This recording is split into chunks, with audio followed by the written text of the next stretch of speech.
All right, welcome everybody. Thank you for joining us at the Nerd Summit.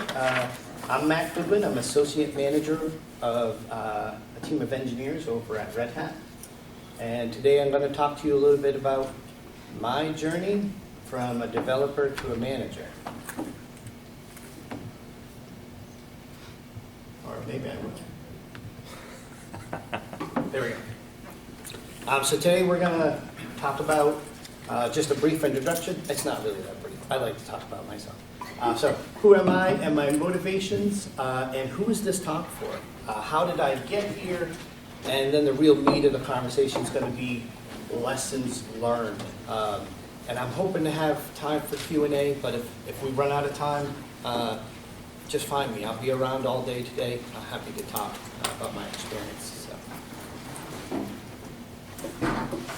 All right, so as I said, if I can find my cursor. I'm Matt Goodwin. Well, I'm a lot of things, but for the sake of today's conversation, I'm an associate manager of some software engineers at Red Hat. My team of engineers works specifically on automation efforts within our support organization. So if you're a customer, you're having problems with a version of RHEL, like my headset using Bluetooth doesn't connect to my laptop, you can go to the customer portal, you'll start typing in the kind of issue you're having, maybe create a case.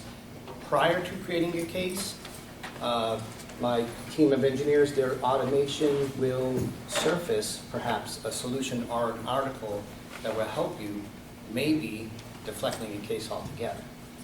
So that's some of the cool stuff that I'm always excited about automations, always have been, and so I absolutely love my job.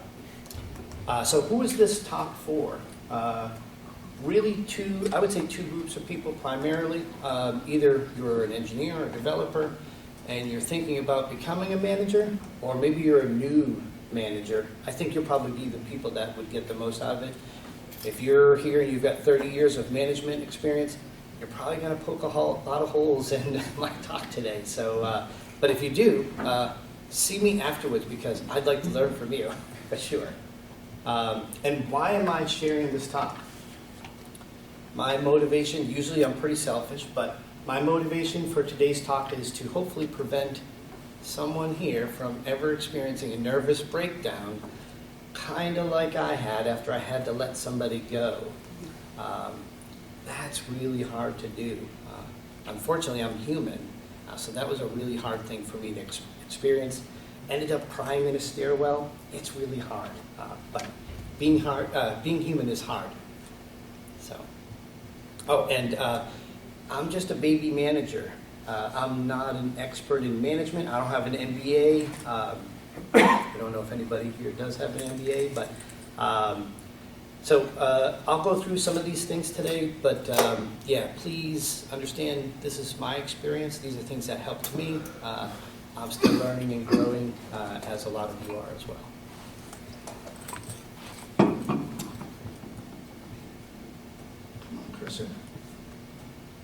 All right, so my quick 5-minute journey.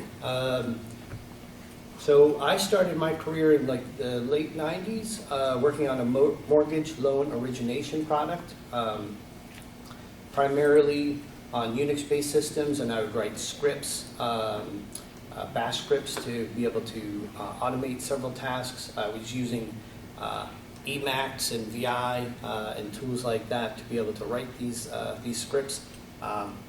Very exciting place to start your career for sure. And I got to learn all about mortgage loan origination, which at the time I was about to buy a house. How perfect was that? So then I guess, go ahead. Can we cut some of the lights so that the screen has better contrast? I don't know if we can. Over there, Over by here? the door. That's the lights. And maybe the one that looks like a motion sensor has like a tiny little button at the bottom. That's what did it in a different room. Oh, that was good. It's close. Yeah. Yeah, Hey. that's the All biggest right. difference. Thank you, Benji. Problem. All right, so from there, I started getting interested in web development. And in the early 2000s, it was, for me, primarily HTML, a little bit of JavaScript, and then I got into some exciting stuff with ASP. And I might be the only person here, but I did some Cold Fusion. That was really cool at the time. Damien, you're nodding your head. I wonder if you were one of those people. We were using sophisticated tools to write code like MS Notepad, right? Eventually, I started using more sophisticated tools like Dreamweaver, but for the most part, web development was still very, very, very young, and the tools were definitely not very mature. Then I started getting excited about database management. I started looking at MS SQL, where you could do cool things like views and stored procedures, and then eventually I started moving into MySQL, and I was doing some pretty cool things with things like crystal reports, and people were wowed by that. But the best part, I think, about that part of my career was building these elaborate, because we built sites from the ground up. So creating these huge databases and doing these ERDs and plastering them on the wall, that was the best for me. I loved ERDs. And then I went and did a little bit more web development in the mid-2000s, started looking at early CMS stuff, did some Joomla, and then eventually started doing Drupal in 2007, I think it was. Learned even more cool languages, PHP, and the wonderful world of CMSs. You didn't have to build everything every time you built a website. So much of it was already done and reusable. Got to learn some version control stuff, SVN, and then eventually Git. I got into this search engine marketing stuff. That was pretty neat. Google Analytics, Webmaster Tools. I feel like, for me, this was probably the most exciting part of my entire career. It led me to what I consider my tribe. Some of you are here right now, so thank you. Excuse me, thank you for being part of my journey. But I absolutely love the community that we have here. Eventually, from there, I started getting into project management. I started talking with customers, and I found I really liked it. I liked to listen to their problems, their pain points, and be able to identify why they wanted to add a carousel on their homepage. And then work, because I had enough experience in web development, I was able to bring those requirements to our developers, and then I had enough development experience to say, yeah, that's really hard to do, your budget is this, and those kinds of questions. But I was able to ask appropriate questions and sort of tease out some of the solutions that we ended up developing. And I really liked that. I don't know if it was the strategy piece or just being a good listener and helping people. I think it was just helping people. Genuinely love helping people. And I think that's what sort of drove that. And then I ended up going into what's called program management. Don't tell anybody at Red Hat. I didn't know what that was when they hired me. Oh, this is important. So it's like project management. You have similar tools, but instead of it being around a project per se, it was more around a specific business use case. An example could be accessibility. So you'd be an accessibility program manager, and their function would be to ensure that all new and existing, maybe internal, external processes or programs or projects met the accessibility needs of the organization or of their customers. So a little bit different than a project manager, and I learned that on the fly. So, which led me to where I am today, manager of people. Whole different ball game, totally different. No longer solving problems with code. In the summer of 2021, I was lucky enough to be given an opportunity to lead, or manage, I should say, a team of software engineers to develop automations, the stuff I had been looking at and helping with the program side. But now I was able to manage the people who were actually doing it. I still oversee the program side of things, but that's a different story. The team was just 2 people at the time. Our mission was clear, but we were to build these automations. But what wasn't clear was how we were going to get there. We knew where we were going, but we didn't have enough resources to get there. So we had to hire a couple people, some new teammates, and together, through collaboration, we were able to sort of come together, figure out a plan, come up with a plan, communicate the plan, execute the plan, and we were able to give ourselves a little, just enough wiggle room to ensure the success of our plan. And that brings me to the next slide. How are we doing on time? Pretty good. Okay. What things do managers do that developers don't? I'd like to ask the audience if I can hear any things that a manager does that a developer doesn't. Anybody? Yes? Delegate. Delegate. Excellent. Anybody else? Fire people. Fire people. Yes, hopefully your developer's not firing people. Excellent. Develop talent.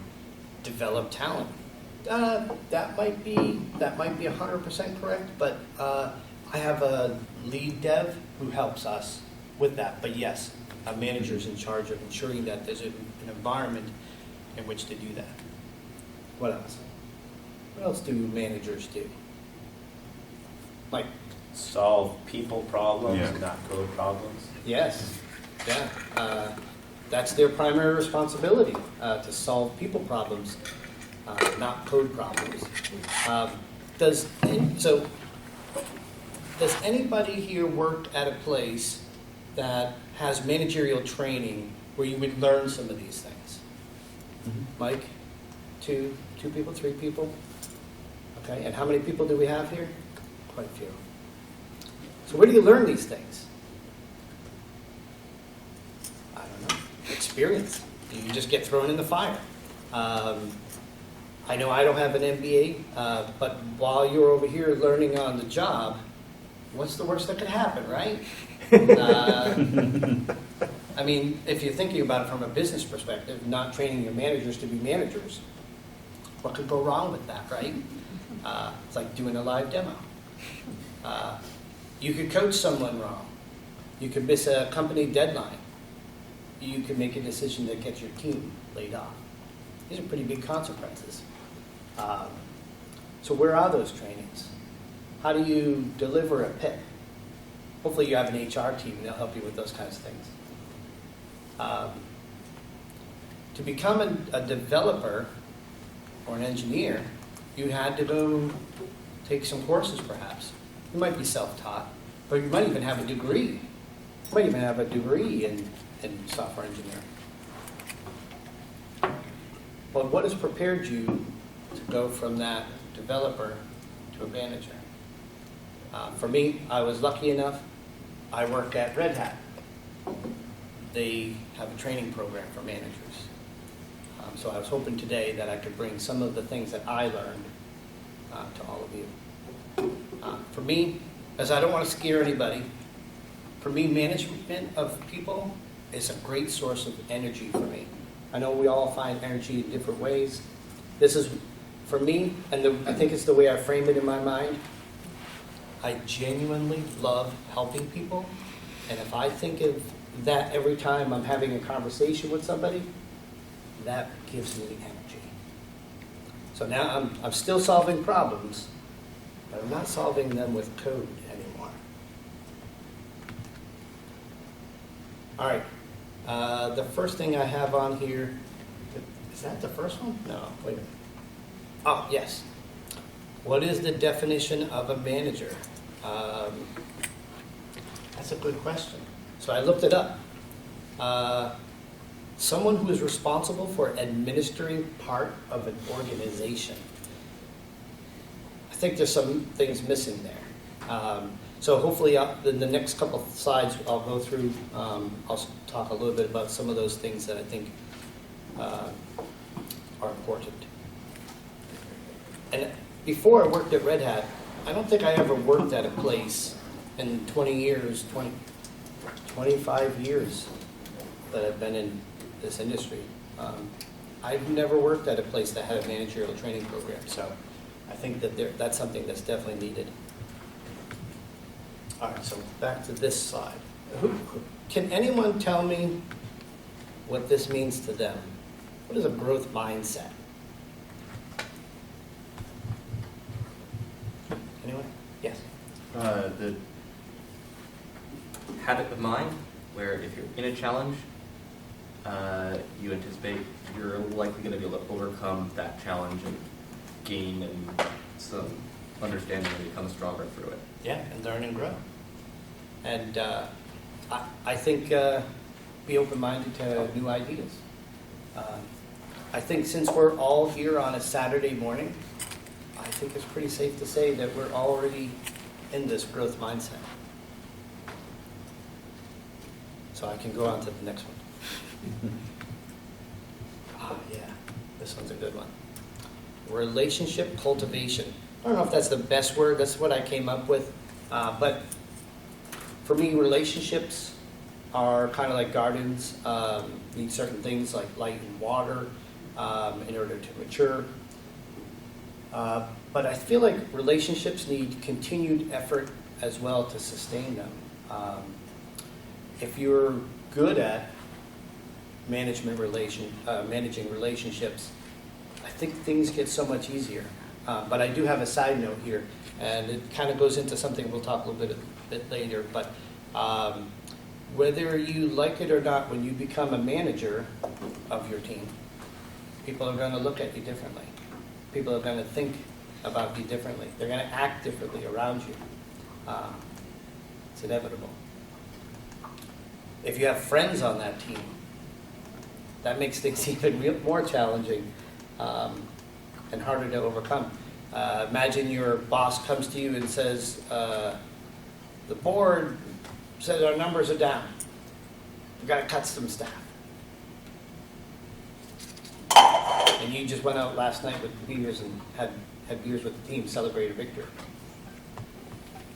Can you be unbiased when you have to go into work that day and put that aside and be able to make business decisions? That's really hard. Luckily, I know I said I was human before, but I'm actually a robot. So doing these things is easy. This is all logic.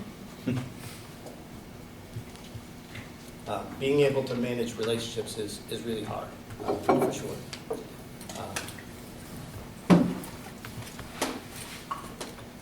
Yes.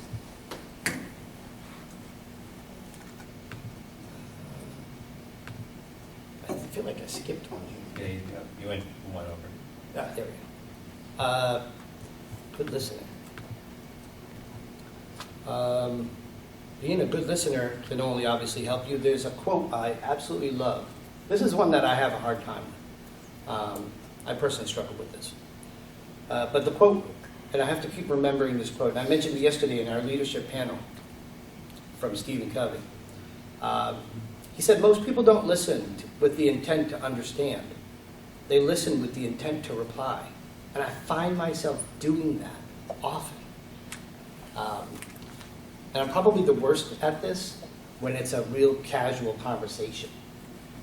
When it's at work, I'm kind of more in work mode, and it's a little bit easier. But this applies everywhere in life, whoever you're listening to and talking to.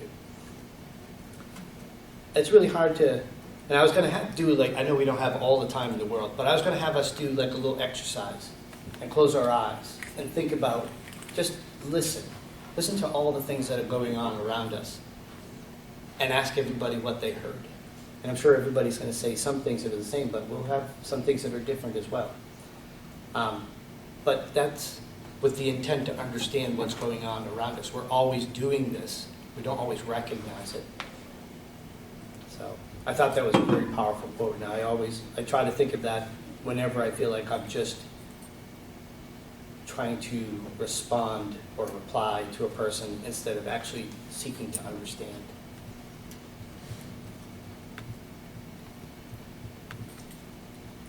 All right, plan for change. Oh boy, change. Whew. Well, there's loads of books, articles, podcasts, videos, all kinds of resources available. And as a manager, you pretty much do a lot of reading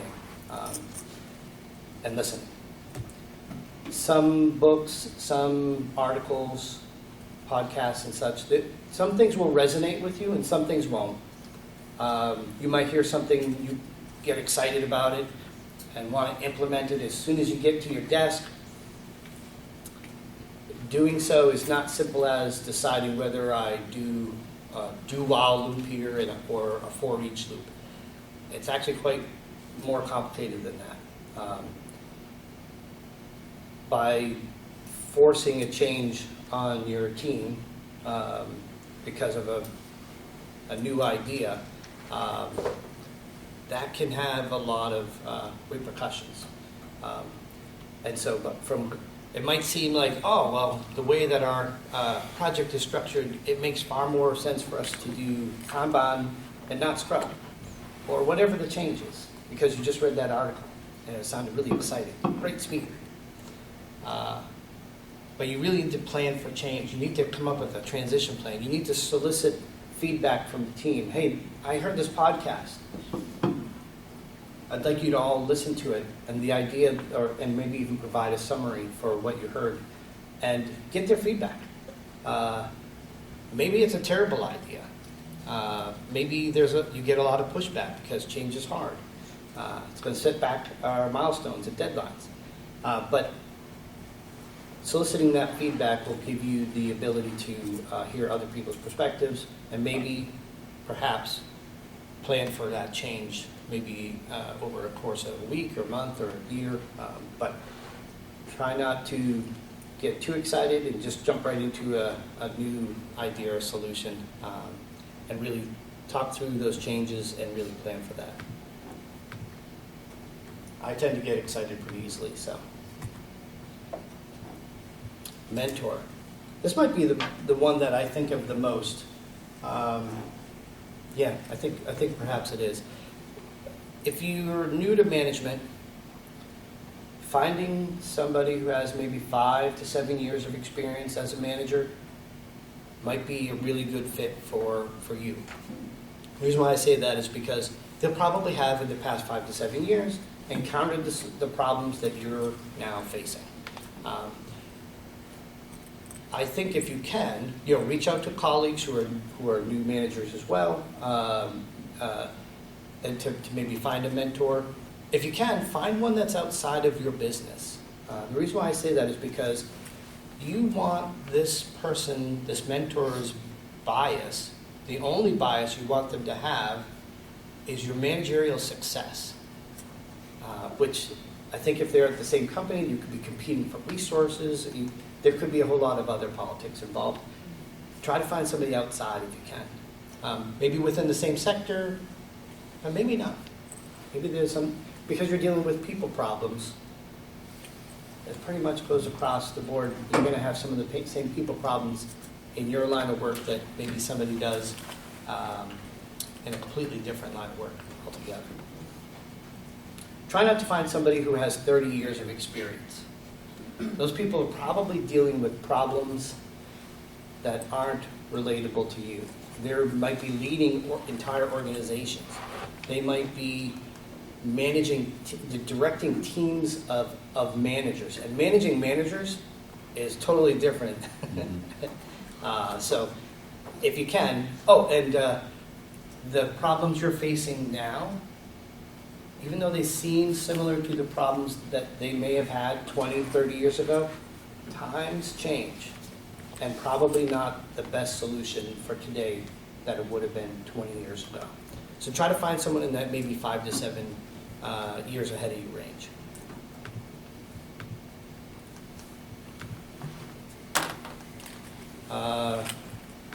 Trust. What does trust get? What does trust feel like? Anybody? What is? Yes. A sense of calm. Yeah. Yeah. Anybody else? Lack of anxiety. Yeah. One more. Mike. Safety. Safety. Yeah. When you feel safe, comfortable, listened to, what does that enable you to do? To be honest. Be honest. Think more clearly. Think more clearly. Grow. Grow. Yes. Excellent. Benji. Take risks. Take risk. Yes. And a lack of trust obviously creates the opposite. People won't take risks. People won't bring their ideas forward because they're afraid.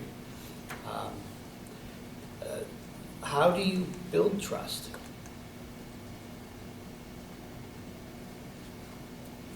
Listening and time. Yeah, those are two very good ones. Yeah, Damien? Being honest, even when it's hard.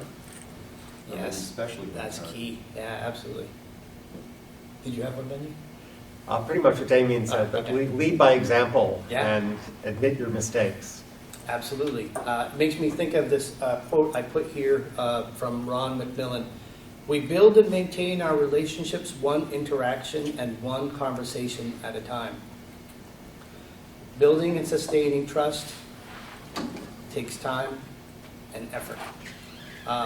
You need to do what you said you're going to do. You need to be transparent, and you need to be kind. All those things are very important. All right, yeah, I know we talked about this slightly already, but this is one that I have a little bit of trouble with this one. I struggle with this one, so I wanted to make sure I had a slide up here. Acknowledging your own biases and trying to mitigate them in your decision-making. That's really hard. Like I said before, being human sometimes is really hard, but acknowledging them is like the first step. As soon as you can acknowledge your biases, recognizing biases in others is, I think, easier to do than to see it in yourself. And biases are typically driven by feelings, but it's something that you can overcome them. Having them is part of it. I think in your brain you have these biases for a reason. But yeah, being able to acknowledge them will help you overcome them. And we did talk a little bit about them before with, I think we were talking about managing relationships and having to, last night you celebrated a victory with a couple beers with the team. You came in the next day and the boss says, you gotta let somebody go. How do you do that when that group of people you would consider friends? That's really hard. So. All right. This is a big one too. A lot of these are very, all sort of work together. Psychological safety, it's when we feel comfortable giving feedback, openly admitting mistakes, learning from each other without reprisal, judgment, or any negative consequences. I highly recommend folks learn what this is. The results of having a psychological safe place to work will overwhelm you. Not having psychological safety as a manager in your workplace will also overwhelm you, but in a different way. I didn't grab it, but there is an article about like 10 tips of how to create psychological safety. I'll have to go and find that, but I think you can Google it. I'm sure that you'll find it pretty easily. I think it was an HBR article. But the 3 that I remember I wrote down were practice empathy, demonstrate humility, and be an active listener. And those were things that I think help provide that psychological safe place. All right. Part of being a manager is when there's a gap between our expectations and the results, it's our responsibility as managers to connect with everybody and extend trust, but be transparent about that gap. Everybody needs to know about that, hey, there's a problem here. And through collaboration, drive towards that solution. Whenever there's a gap, always make sure you seek to understand why. Not so much to lie blame, but you start to think about this. I don't know if anybody here, has anybody heard of the SBI feedback model? One. I did pull that article up, so I do have it in my browser. So I'll share that with everybody maybe after, but how are we doing on time? Okay, we're okay. So SBI feedback model I think is good. I think there's a couple gaps in it that helped me. But SBI is situation, what has happened, behavior, describing the specific behavior that caused a solution, and impact. What is the full effect of that behavior?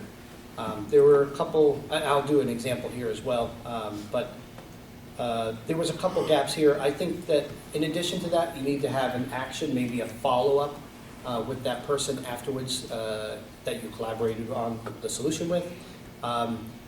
And also, prior to that, asking them what is the solution? How do we close this gap? So working with them is the right. So that's the SBI, and then Matt added the A for action, and then F for follow-up. So SBIAF. All right, so let me give you an example. Damien, we're not as far along in the project as we agreed upon. That's the situation. Those are the facts. I noticed many commits on that side project you created, but you're not working on the agreed upon priorities we identified in our sprint planning meeting. That's the behavior.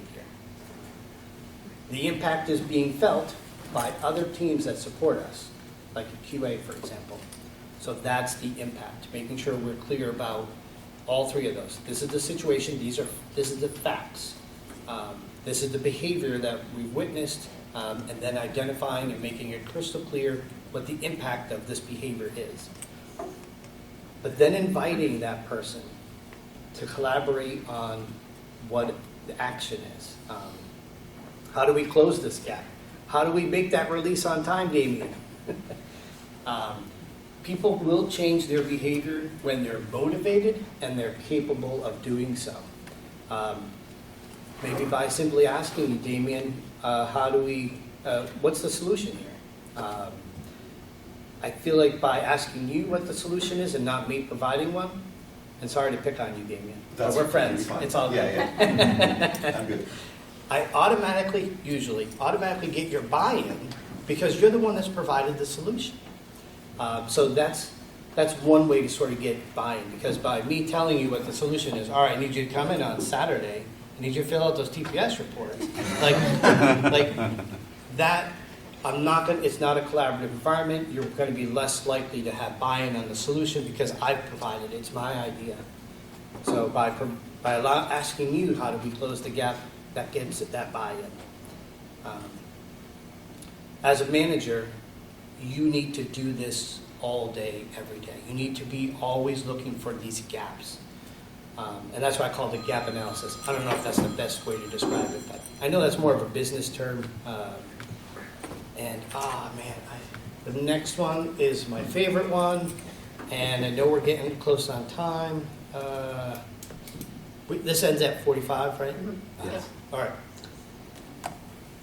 You know, we're going to go for it. I'm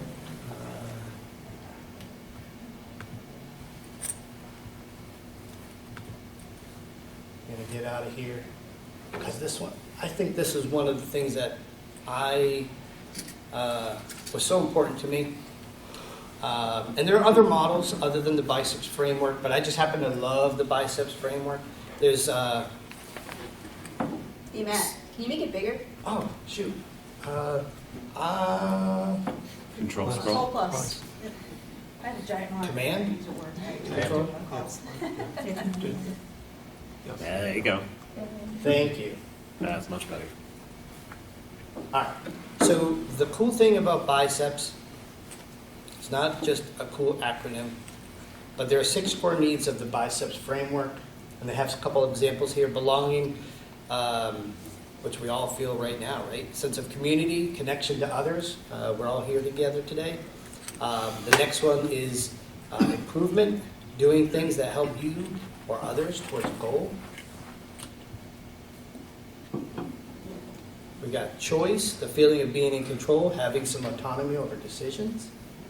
We've got equality, having a fair access to resources and information, the same as everyone. This one's important to me, predictability, certainty of clarity. I know what to expect, and I know what others expect of me. That's really important to me. And significance.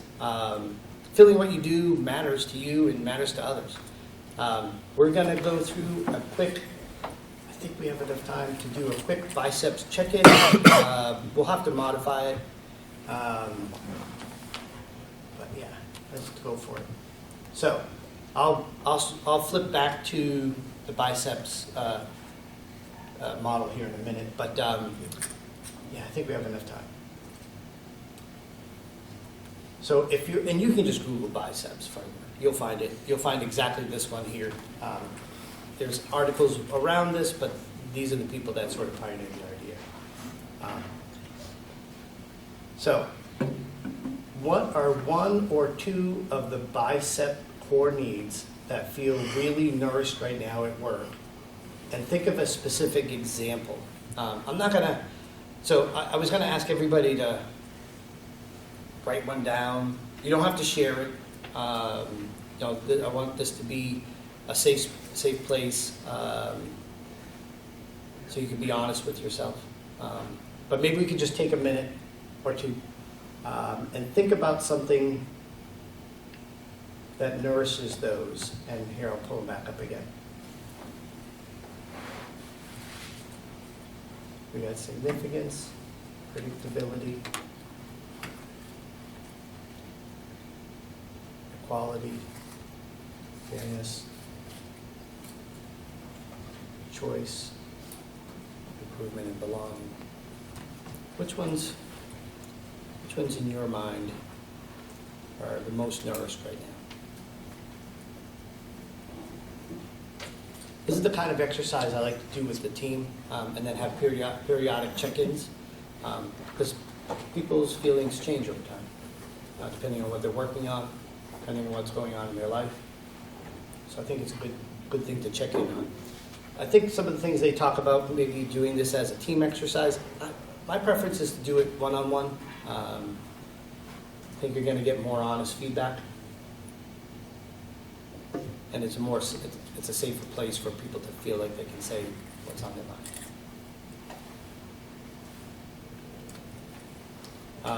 I did have one thing here. There's a, where is it? I think it's on this page here. It talks about if you're a coworker, have one-on-ones, ask people questions. What's your favorite project right now? What makes sense to you? Yeah, what's your favorite one? And I feel like, I think we touched upon this in Angel's session yesterday on leadership, listening in for leaders. What you say, like the words you use, your body language, what you don't say, like any of your actions or inactions are all important, and they're seen and heard. The example of, like if I were to ask you what's your favorite project right now and why, saying it that way, I know asking my 13-year-old that kind of question, right away, 2-word answer, right? Like that, there's not going to be a conversation. But if I say, what's your favorite project right now? They tell me what their favorite project is, and I listen and seek to understand. I say something like, there's so much going on right now. What makes that one your favorite? That's a little bit different than saying, what's your favorite project and why? So it does make a difference how you say things and giving people the ability to have more of a conversation rather than just tell me what your favorite project is and tell me why. All right.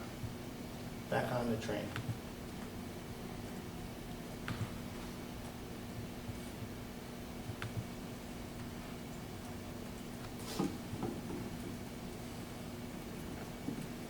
All right, we're getting really close. All right, a day in the life of a manager.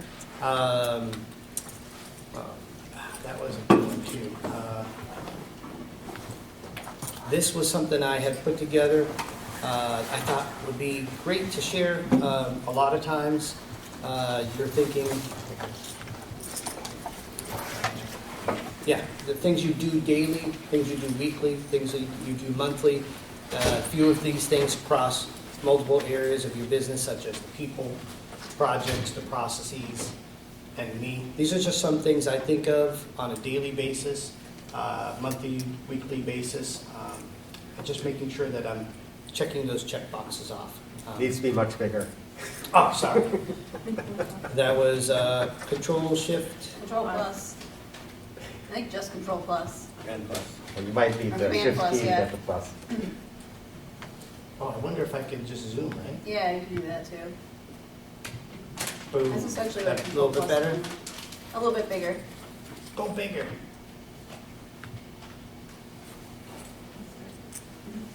Awesome. These are just some of the things that I think of on a daily, weekly, monthly. There's some things quarterly, like we do bonuses quarterly, so it's something I do. But annually, that maybe that's something that you want to do as well. Have I done performance reviews with everybody this year? That could be another interval.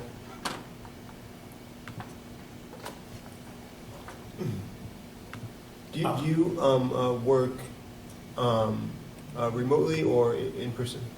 Remotely. All right, this is the last slide. I know we're out of time, so. I think this is one thing that I have a hard time with as well. Being a good manager is hard work. We need to give ourselves a little bit of grace. We're all just doing the best that we can. So, all right, that's it. Thank you.